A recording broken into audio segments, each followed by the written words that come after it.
Salutations everybody, and welcome to another episode of the Broken Controller Club. I'm your host Ed, giving you the obligatory like and subscribe speech that you're likely really tired of hearing every time you watch somebody's video. But I also could use the support, so, sorry. If it helps, I'm tired of saying it. Hey everybody, this is Ed with the Broken Controller Club. Just wrapped up Ball Z Kakarot, an action RPG with kind of a misleading name since you don't actually play as Kakarot, aka Goku, for over half the game. Or maybe I'm weird because I expected to play as him more.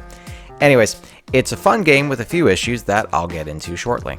I'll tell you this now though, you're probably watching this because you're familiar with the show, so I'm going to treat this review like you already have some familiarity with it, because otherwise I'm bound to get some things incorrect explaining the mythology and such, and I don't want that to distract from the points I'm making. So if you're a fan of anything Dragon Ball, be it Dragon Ball Z, GT, Super, the movies, the bright orange and blue outfit that probably also appeal to Florida Gators fans, whatever, then this is as close as you're getting right now to a video game that follows Dragon Ball Z shot for shot.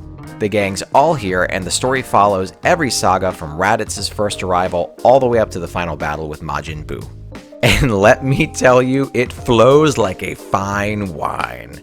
Seeing this come to life in 3D is a really special treat because the graphics are crisp and the animation is excellent, and it really was fun seeing all of this come to life from beginning to end. There's some items left out for time, like Goku's running down Snake Way or his training in the gravity chamber on the way to Namek, stuff like that. So not anything you'll really miss per se, but there are lots of parts where he's gone. You take over another character for a while, and then when you start fighting a boss, he comes back and is like, "Hey guys, I'll handle this," without much more than a quick explanation of where he was. But suddenly he's like 10 times more powerful than before. So that's a little jarring for the casual viewer. But like I said, you don't always control Goku, but you do become very well acquainted with the rest of the Z Warriors, playing as Gohan, Vegeta, Trunks, with many of the other characters acting as support characters in your party. You might say, "Party? What are you talking about?" Yes, you can have a party of up to 4 while fighting evildoers and grunting while powering up like you're passing a kidney stone. These characters can give you some help during battle or distract other baddies, and it's all real-time action combat in 3D, meaning you can fly in all directions and zoom towards your enemies, shoot them out of the air with fireballs, and follow up with other attacks, and so on. Everybody's signature attacks are here, and it's really cool to watch craters form in the ground or mountains get destroyed as collateral damage to what you're doing. Being that it is technically an RPG, there is a leveling system that I thought was more or less useless in the story section just because it's not a game that wants you grinding levels out. Like if you want to blow through the story, and I say blow through loosely as it's an easy 30 hours to clear all the sagas, then you'll encounter parts where you're evenly leveled with a boss and it'll still be tough. But suddenly when you're playing as a good guy who transforms and exponentially increases their strength, because let's be honest, this is Dragon Ball Z and that happens every 5 minutes, then you'll tear through a boss like 10 levels higher than you regardless. You can still improve your stats through random battles throughout the semi-open world if you want to, but it's not really necessary, and mashing the B button repeatedly gets old after your 50th time doing it. You can also improve your stats through the community section of the game, and this basically looks like a game board with emblems of characters with stats and specialties on them that you drop in each community that'll do things like up your melee attacks and make the stat boosts from food you eat last longer, and you can level up those emblems by giving them gifts. Moving them up in rank will get you various rewards as well. One last goodie I'll mention is the Z Encyclopedia, which basically has a lot of cool side info on characters, the main sagas, and there's a relationship chart that shows how everybody knows everybody as well, and collecting items out in the world helps fill the encyclopedia out and gets you rewards from that as well. I actually found all of this more fun to look through than actually playing the game at times. So what didn't I like? Basically, there's not a lot to do in between story sections. They're called intermissions, to be fair. There's some side quests for, well, side characters, but it's usually helping a character fly around and find some items or some equally menial task. And what's there honestly just isn't that fun and feels more like a chore. Ironically, side quests are typically filler in RPGs, but then in this case, there isn't even very much of them.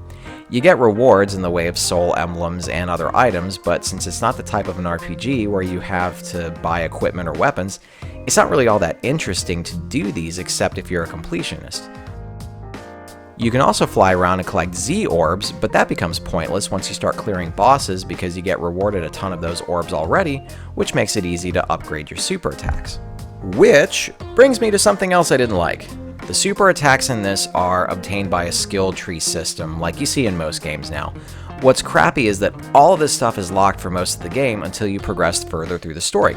So you want to get Vegeta his Big Bang attack because you have the resources now to do it? Too bad, you're still not far enough in the story that he even knows how to do it. Even upgrading Krillin's Destructo Disc? Sorry, he's apparently not ready for that yet either because you're still too early in the game. So in the context of the story itself, it makes sense because they do all train and get better in each saga and they all learn new things. But in the context of playing the game how you want, or if you're like me and you like to stomp every boss you fight because you've overpowered your party in advance, you feel throttled through most of the game. And seeing everything ahead of you that can be unlocked later but you can't even touch it, kind of just feels like a tease. And just a side critique, but it's really weird to fight a boss and still watch a cutscene after of your character losing the fight because that's how the story is supposed to go. Like if I'm somehow pounding Majin Buu into the ground as Goku and he's Super Saiyan 3 and he's still saying he's not powerful enough mid-fight and then you still beat the crap out of him and you lose in the cutscene after, it's just weird and takes you out of the moment. So ultimately, it's a really fun game. It doesn't have a ton to do outside the story, but if you want to basically play the TV show and see the world come to life, this is where it's at and you'll have a great time.